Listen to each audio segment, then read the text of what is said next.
আসসালামু আলাইকুম।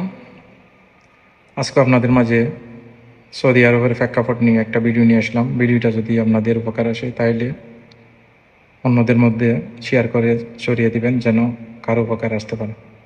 আজকের ভিডিওটা হচ্ছে আসলে সৌদি আরবে ইদানিং আমাদের কিছু প্রবাসী ভাই মারাত্মক কিছু অপরাধের সাথে জড়িয়ে পড়েছে। আসলে এগুলা শুরু কবে হবে জানি না।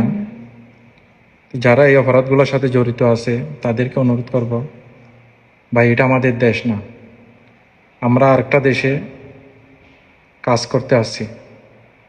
এই দেশের কানুনকে আমরা অবশ্যই সম্মান করতে হবে। এই দেশের কানুনকে যদি আপনি সম্মান না করেন, এই দেশের কানুনকে যদি আপনি বিদ্যাঙ্কুল দেখিয়ে এই অপরাধগুলো করেন, তাহলে আপনাদের আজ না হয় কাল এটার সাজা ভোগ করতে হবে। এখনো সময় আছে, আপনারা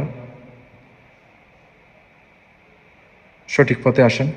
প্রবাসে যারা বাংলাদেশি ভাই আছে আমাদেরকে নির্দ্বিধায় চলার সুযোগ করে দেন। কারণ এখন আমরা অনেকেই টেনশনে থাকি বাসা থেকে বের হলে কোনো সমস্যা পড়তেছে কিনা, কোনো অপহরণকারী চক্করে পড়তেছে কিনা, বা কোনো ছিনতাইকারীর কপরে পড়তেছে কিনা। দেখুন, এই ভাইরা, এই কিছু সংখ্যক বাংলাদেশি ভাই যারা অপরাধের সাথে জড়িয়ে পড়েছে, তাদের অপরাধগুলো হচ্ছে যেমন ফ্ল্যাট বাসা ভাড়া করে নারী গৃহকর্মী দিয়ে অনৈতিক কাজ করা, যেটা সৌদি আরবে যেটার জন্য কঠিন শাস্তি ভোগ করতে হয়। এটা গেল এক।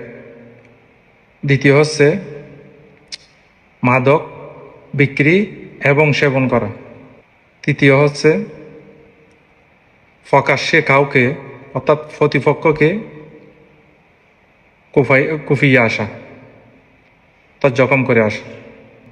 4 নম্বরে আসেন নারী দিয়ে ব্ল্যাকমেইল করা এবং অপহরণ পরে মুক্তিপণ দাবি করা।